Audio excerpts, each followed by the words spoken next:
जय हिंद दोस्तों, यदि ये जज्बा है और ये आपका समर्पण है सेना के प्रति, यानी सेना के जवानों के प्रति, तो सेना का मनोबल किस तरह बढ़ता है। और ये एग्जाम्पल लगातार देते जा रहे हैं पंजाब के मुख्यमंत्री आप भगवंत मान साहब।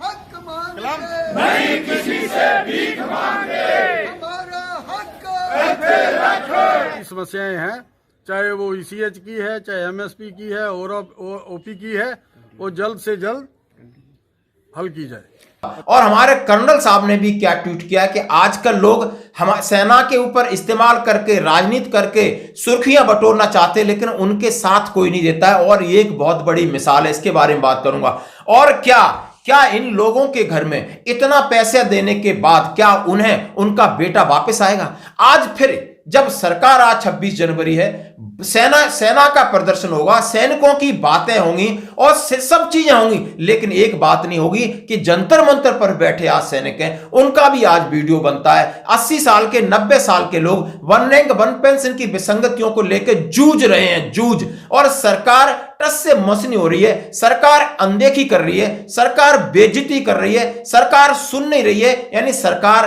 के लिए हमारा कोई इंपॉर्टेंस नहीं है। अब मैं बात करता हूं शहीद अग्निवीर अजय सिंह की। हां जी, शहीद अग्निवीर अजय सिंह जो कि पंजाब से अभी आपने 5-6 दिन पहले शहीद हुआ था। उसकी 6 बहनें, अकेलौता भाई था, मां बाप का अकेला चिराग था, अकेला कमाने वाला था।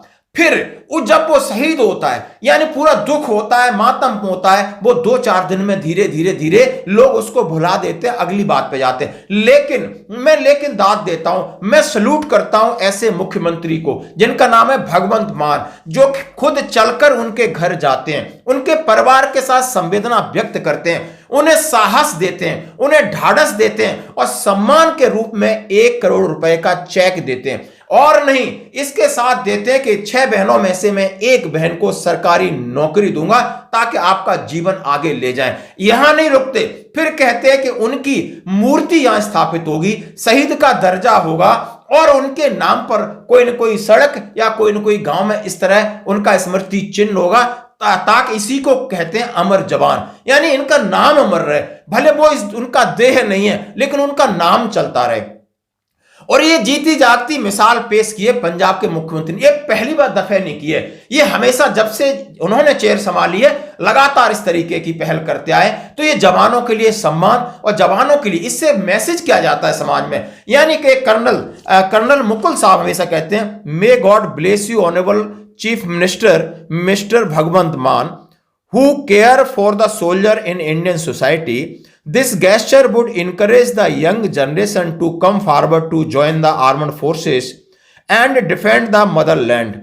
उन्होंने कहा है कि ये एक प्रोत्साहित करता है उन नौजवानों के लिए जो आगे बढ़कर आए और अपने मातृभूमि की रक्षा करें, जनता की सेवा करें। और उन्होंने कहा है कि मैं इस सिख कम्युनिटी का आभार व्यक्त करता हूं, धन्यवाद व्यक्त करता हूं कि मानव सेवा के लिए, जन सेवा के लिए, देश की सेवा के लिए इनका बलिदान सर्वोपरि और सबसे आगे। दोस्तों, यानी एक पहल है, बहुत बड़े बड़े सूबे के मुख्यमंत्री हैं, बहुत बड़े बड़े सूबे के धनाढ्य है, किसी ने आकर के आज तक सोशल मीडिया के प्लेटफॉर्म पर यह शेयर नहीं किया, चाहे वो अंबानी हो, चाहे वो अडानी हो। जवानों इधर बर्फ में खड़ा है, उसकी तस्वीर को ट्वीट कर देते हैं, उसको बोलते हैं कि यह सबसे बड़ा हीरो है। बट हीरो है, जब हीरो की शहादत हो गई, जब हीरो की कुर्बानी हो गई, तो उसके लिए कोई आगे नहीं आता। बड़े शर्म की बात है। इसी सोसाइटी पर आज सवाल उठता है, क्या आज 26 जनवरी है, आप जवानों के साथ हैं या जवानों के साथ रहकर सिर्फ छलावा और राजनीति करना चाहते हैं?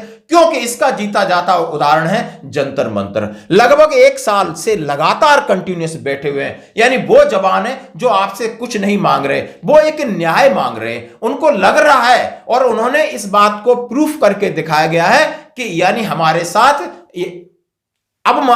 साथ डिस्क्रिप्शंसी हुई है, यानी हमारे साथ भेदभाव हुआ है, हमें अनदेखी हो रही है, हमें नीचा दिखाया गया है, लेकिन हम अपने मान सम्मान के लिए जंतर मंतर पर बैठे हैं। एक छोटी सी मांग को लेकर सरकार उन्हें पूरी नहीं कर पा रही है। आपने वन रैंक वन पेंशन हो, इक्वल मिलिट्री सर्विस पे हो, विधवा पेंशन हो और बहुत सारी विसंगतियां हैं। सीएसडी के अंदर विसंगति है, ईसीएचएस के अंदर विसंगति है, मान सम्मान की विसंगति है, अनदेखी की विसंगति है कि यानी इतना बड़ा भेदभाव किसी भी डिपार्टमेंट में नहीं है जितना कि सेना के अंदर और बाहर है।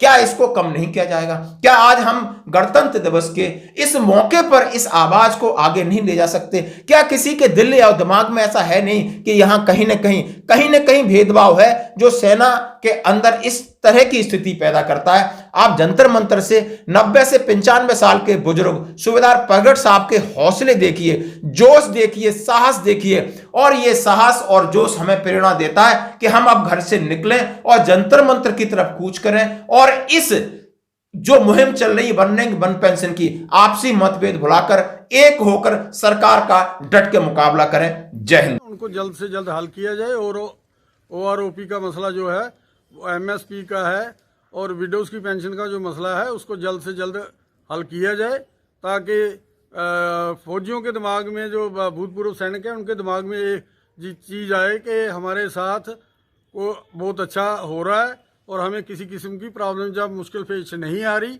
और अगर आ रही है तो हम अपील करते हैं कि जल्द से जल्द इन मसलों को हल किया जाए, ताकि उनके दिमाग में एक संतुष्टि हो। और जितनी भी हमारी समस्याएं हैं, चाहे वो ईसीएच की है, चाहे एमएसपी की है और ओपी की है, वो जल्द से जल्द हल की जाए। अच्छा सर, मैंने एक बात देखी है कि पूर्व जो एक्समैन है हमारे, उनमें एकता नहीं है। ये क्या कारण है कि इनमें एकता नहीं है?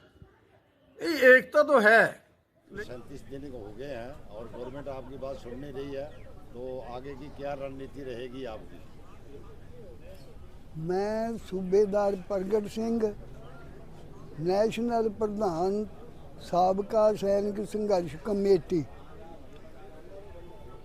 अरे साहेब, आपने जो पूछा है कि आगे क्या रणनीति क्या होगी, वैसे तो हमने कल जो हमारी मीटिंग थी उसमें बताया हुआ है कि कोई बात नहीं, जब तक मोदी नहीं मानेगा तो हम यहाँ बैठे हुए हैं सड़कों पर और सभी जनता देख रही है। हम अपनी तरफ से ज़्यादा अभी जो हमारे सिविल के आदमी हैं भाई साहब, उनको भी हम बताने की कोशिश करेंगे। तो बाकी जो आप बोलते हैं कि आगे का क्या होगा, बातें तो बहुत सी हैं। देखो, अभी 12वां महीना चल रहा है और आधा महीना ख़त्म हो रहा है, 12वां भी। तो क्या बताएं, दिल तो कभी कभी बहुत मन दुखी हो जाता है कि देखो कि ये कैसा समा आ गया है। प्रधानमंत्री साहब जी जो हैं वो कैसी बातें करते हैं। एक रैली में बोल रहे थे, मैंने तो साबका सैनिक वालों को 65 करोड़ दे दिया, और दूसरी रैली जो ये प्रयागराज में हुई थी वहाँ पर बोलते थे 70 करोड़ दे दिया। अभी